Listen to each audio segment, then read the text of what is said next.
안녕하세요. 정치학 개론 제6강 6번째 강의를 시작하겠습니다. 오늘 우리가 논의할 주제는 보드에 붙여놨습니다만 정치 체제와 정치 질서입니다. 그러니까 영어로 political regime and political order가 되겠습니다. 기억하시겠지만 제5강에서 우리는 정치 체계, 즉 political system에 관한 논의를 진행했습니다. 잠깐 요약하자면 정치 체계란 변화하는 환경의 압력에 대응하여 가치의 권위적 배분이라는 정치의 목표를 달성하기 위해 구성된 체계입니다. 기본적으로 4가지 기능으로 이루어져 있죠. 투입 기능, 정책 결정 기능, 산출 기능과 환류 기능이 그것입니다. 그런데 이미 말씀드렸다시피 이 정치 체계라는 구도는 모든 정치에 적용이 됩니다. 즉 그것이 조선시대 정치든 현대 한국 정치든 미국 정치든 영국 정치든 혹은 인도네시아 정치든 시간과 공간을 가로질러서 정치가 이루어지는 모든 곳에 적용될 수 있는 그런 아주 보편적인 틀이지요. 현대 한국에 있어서도 정치 체계는 지금 잘 작동하고 있습니다.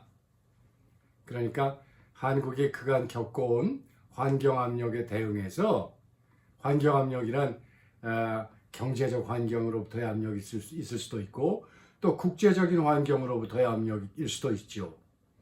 변화하는 환경은 각기 아주 고유한 압력을 정치 체계에게 부과하지요. 정치 체계는 한국의 정치 체계는 그러한 압력에 잘 대응하여 투입 기능, 정책 결정 기능, 산출 기능, 환류 기능을 수행해 왔고 그럼으로써 지금까지 잘 유지될 수 있었던 거지요. 자, 그런데 지난 시간에 잠깐 언급한 기억이 있습니다만 정치 체계와 굉장히 비슷한 그런 용어가 있습니다. 한 글자만 다르죠. 정치 체제입니다. 정치 체제는 흔히 정치 질서라는 말로 표현되기도 합니다만 오늘은 이와 같은 정치 체제에 대한 이야기를 여러분과 함께 나누도록 하겠습니다. 체제가 무엇이냐? 이것부터 시작해야 되는데 아까 말한 정치 체계의 여러 가지 기능은 역사적인 시대에 따라 혹은 나라에 따라 달리 각각 다른 방식으로 수행이 됩니다. 그러니까 인풋 기능은 이제 이미 우리가 이야기한 것처럼 국민들의 이익 혹은 요구를 끌어모으고 정리하는 기능 아닙니까? 정리하는 방식이 나라에 따라서 역사적 시대에 따라서 다르다는 얘기지요. 그 얘기는 모든 국가는 모든 정치 체계는 나름대로 4가지의 기본 기능을 수행하는 방식을 갖고 있다. 이런 뜻입니다. 조선시대에 입력 기능이 수행되는 방식은 오늘날 현대 한국 정치의 장에서 입력 기능이 수행되는 방식과 다릅니다. 이처럼 정치 체계의 각 기능을 수행하는 방식과 절차, 혹은 보다 포괄적으로 정치 체계를 운영하는 방식과 절차는 아주 고유하다. 이런 뜻입니다. 바로 그처럼 정치 체계를 운영하는 절차, 방식을 일컬어 우리는 정치 체제, political regime 혹은 정치 질서라 부릅니다. 예를 들자면 지금 대학도 하나의 체계거든요. 대학은 교육과 연구라는 2가지의 목표를 달성하기 위해서 필요로 하는 반드시 수행되어야 하는 기능을 갖고 있고 또 각 기능들이 아주 고유한 모습으로 연결되어 있죠. 즉 구조가 있다는 이야기죠. 예를 들어 교육이나 학사관리라는 기능의 측면에서 볼 때 우리나라는 학기제를 갖고 있죠. 1학기, 2학기. 그런데 미국의 경우는 2학기제 학교가 있는가 하면 3학기제 학교도 있죠. 그러니까 2학기제 그 방식인 스메스터 방식이 있는가 하면 4학기제 방식인 쿼터제 방식도 있습니다. 제가 대학원에 다닐 때 쿼터제 학교에 다녔습니다. 요즘 이제 세메스터로 바뀌었다고 들었습니다만, 그러니까 가을 학기, 겨울 학기, 봄 학기, 그리고 이제 여름 학기, 이런 네 개의 그 학기가 있는 거죠. 각 그 쿼터는 10주간 이제 계속이 됩니다만, 또 제가 예전에 아주 오래전입니다만 영국에서 가르치고 있을 때 University of Exeter라는 대학에서 가르치고 있을 때 그 학교는 3학기제였습니다. 그러니까 여름 학기까지 집어넣는다면 뭐 4학기제라고 볼 수도 있지만, 재미있는 것은 그 학기에 이름이 있습니다. 첫 번째 학기, 이게 이제 대개 10월, 12월, 10월에서 12월까지 그 연결이 되는데, 그 학기의 이름은 마이클마스입니다. 그래서 마이클마스 term. 그 다음 잠깐 쉬었다가 10주 연결되는 두 번째 학기를 렌트 term, 렌트라는 말을 씁니다. 그리고 마지막 또 역시 10주 동안 진행되는 학기를 트리니티, 그러니까 마이클마스 렌트 트리니티, 이렇게 되어 있는 거죠. 그러니까 학기제가 다르죠. 왜 다르겠습니까? 각기 우리나라에서 혹은 미국에서 하는 영국에서 작동하는 대학 시스템, 이 나름대로의 운영 질서를 갖고 있다, 이런 뜻 아니겠습니까? 이와 같은 운영의 질서는 사실상 그 자체로는 체계와 마찬가지로 눈에 보이는 것이 아닙니다. 실제로 강의가 진행되는 방식, 실제로 학사 관리가 이루어지는 방식을 우리가 보면서 우리가 이런 체제를 갖고 있구나 라고 이야기하는 거죠. 다시 말해서 체제란 체계를 운영하고 움직이고 관리하는 방식을 지칭합니다. 정치체계도 마찬가지죠. 한국의 정치체계는 나름대로의 고유한 체제를 갖고 있습니다. 혹은 정치 질서를 갖고 있다고 얘기할 수 있죠. 또 미국은 미국 나름대로, 미국 정치체계는 그 나름대로 고유한 체제를 갖고 있습니다. 그런데 우리나라의 정치체제와 미국의 정치체제는 굉장히 비슷합니다. 민주주의 체제, 공화제 체제로서 보다 구체적으로는 대통령제라는 정치체제를 운영하고 있죠. 또 영국은 좀 다릅니다. 영국 역시 가장 크게는 민주주의 체제이지만 보다 구체적으로는 이른바 의회제, 우리는 지금까지 의원 내각제라는 말을 사용해 왔습니다만 요즘은 이제 의회제라는 말로 통일합니다. 의회제 정치체제를 갖고 있다, 이렇게 이야기할 수 있습니다. 그러니까 지금까지 여러분에게 드린 말씀을 정리하자면, 모든 정치체계는 그것이 영국에 있는 것이건 미국에 있는 것이건 싱가포르에 있는 것이건 아프리카 어느 나라에 있는 것이건 중남미 어느 나라에 있는 것이건 기본적으로 네 가지의 기능을 갖고 있다. 즉 투입, 정책 결정, 산출과 환류 기능인데, 이러한 보편적인 특성, 공통성에도 불구하고 각 기능을 수행하는 방식과 절차는 서로 다를 수 있다.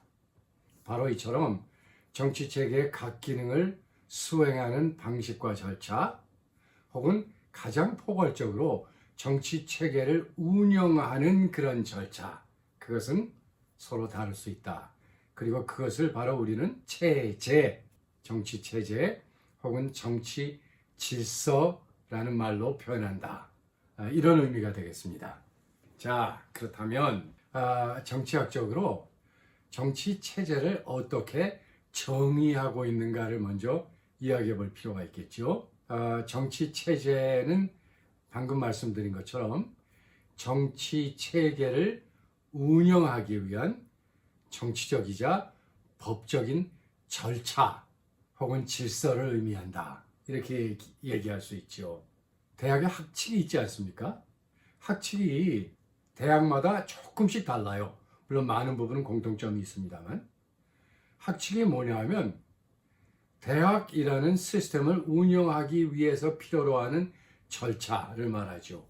그런 의미에서 그것도 regime, 뭐 체제 이렇게 불러도 큰 무리는 없을 것 같습니다만 대학 교육 시스템을 놓고 우리는 뭐 체제라는 말을 쓰지는 않습니다. 그러나 분명한 것은 대학이면 대학, 병원이면 병원, 또 은행이면 은행, 모든 사회 시스템들은 나름대로 그 시스템을 운영하기 위한 절차를 가지고 있다. 이런 얘기입니다. 정치 체계의 경우 우리는 그것을 특히 정치 체제라는 말로 표현합니다. 그러니까 체계와 체제는 다른 겁니다, 여러분. 제가 이 대학에서 강의할 때 학생들이 체제와 체계를 막 혼동하는 경우를 많이 봤습니다만 분명히 다른 겁니다. 정치 체계는 가치의 권위적 배분이라는 목표를 달성하기 위해서 필요로 하는 기능과 그 기능 간의 연계 구조로 이루어져 있고, 체제는 그러한 각 기능을 수행하는 방식과 절차다. 이렇게 얘기할 수 있죠. 그렇다면 체제를 어떻게 파악할 수 있을까? 아주 간단합니다. 모든 체제는 제도로서 구체화됩니다. 우리나라는 의회를 국회라고 부르죠. 국회 갖고 있죠. 또 법원도 갖고 있어요. 행정부도 갖고 있고 또 대통령도 있고 장관들도 있어요. 그것은 전부 제도들 아닙니까? 여러분, 대통령을 사람으로 생각하는 경우가 많은데 물론 사람입니다. 윤석열 대통령은 틀림없이 사람이고, 그 이전에 문재인 대통령도 사람이었고, 박근혜 대통령도 사람이었고, 김대중, 김영삼 대통령도 다 사람이었습니다만 대통령은 하나의 제도입니다. 현대 한국 정치 체계가 가지고 있는 하나의 제도적 표현이 바로 대통령이다. 이렇게 얘기할 수 있는 거죠. 그러면 도대체 이와 같은 체제는 어떠한 기능을 수행하는가? 방금 얘기한 것처럼 체제의 가장 포괄적인 기능은 정치 체계를 운영하는 거죠. 체제에 따라서 정치 체계가 나름대로의 방식으로 운영된다. 그런데 이걸 조금 구체적으로 이제 우리가 나눌 수 있어요. 그래서 가장 첫 번째로는 체제는 한 정치 사회가 지니고 있는 목표, 궁극적인 목표를 달성하는 데 필요로 하는 제도적 질서, 그리고 또한 이념적 기반을 제공한다. 이렇게 얘기할 수 있습니다. 방금 이제 체제가 다양한 정치 제도로서 표현된다. 이렇게 얘기를 했는데, 하나의 법적인 질서로서도 표현이 됩니다. 한국의 정치 체계를 표현한 법적 질서가 있어요. 그게 뭡니까? 아주 쉽습니다. 바로 헌법 아닙니까? 한 나라의 헌법 질서 혹은 헌정 질서를 잘 뜯어보면 이 나라가 어떠한 정치 체제를 갖고 있는지 알 수 있다는 거죠. 헌법을 읽어보면 전문의 헌법 정신이라는 것도 있고, 또 국민의 기본권에 관한 조항들도 있고, 대통령에 관한 조항, 국회 및 법원에 관한 조항, 다양한 조항들이 있지 않습니까? 그 조항들은 전부 대통령이 수행해야 할 기능, 또 그것을 어떻게 수행하느냐, 또 대통령을 어떻게 우리가 뽑느냐 등등 이런 다양한 절차들을 담고 있죠. 그런데 이제 우리나라는 헌법 전문에서 우리 정치사회가 지향해야 될 목표를 규정하고 있죠. 또 그 목표를 달성하기 위해서 필요로 하는 제도적 질서에 대한 대강이 들어있고, 또 그것들을 뒷받침하는 이념적 기반도 명시되어 있습니다. 우리나라는 민주공화국으로서 헌법에서 규정하고 있지 않습니까? 그것은 소위 민주주의 이념, 공화제의 이념을 우리 체제가 수용하고 있다, 받아들이고 있다, 이런 뜻 아니겠어요? 그리고 또 체제의 두 번째 기능은 국가 정책을 결정하는 집단, 또 기구를 어떻게 구성하느냐를 규정해 줍니다. 헌법에 보면 국회의원은 어떻게 뽑나, 다시 말해서 국회는 어떻게 구성하나, 또 행정부는 어떻게 구성하나, 또 행정부의 수반, 최고 책임자인 대통령은 어떻게 뽑나 등등 국가의 주요한 정책 결정을 내리고 그것을 다시 말해서 내려진 결정, 정책적 결정을 어떻게 수행하는가에 관한 그런 분명한 절차들이 혹은 방식들이 규정되어 있습니다. 그런 의미에서 정치체제는 한 국가의 정책결정 집단, 국가정책결정 집단이겠죠. 그리고 그와 같은 집단들로 구성된 다양한 정책결정 기구를 어떻게 구성하는가를 규정해 준다. 이런 뜻이죠. 행정부를 구성하려면 여러분 뭐가 있어야 됩니까? 각 부서가 있어야 되고 장관들이 있어야 되죠. 또 가장 중요하게는 행정부의 수반인 대통령이 있어야 됩니다. 우리의 정치 체제는 헌정 질서를 갖고 있는데 그 헌법 속에서 대통령을 어떻게 뽑는지, 정부를 어떻게 구성하는지, 국회를 어떻게 구성하는지 그 기본적인 방식이 규정되어 있죠. 세 번째, 국가 정책이라는 건 결국 뭡니까?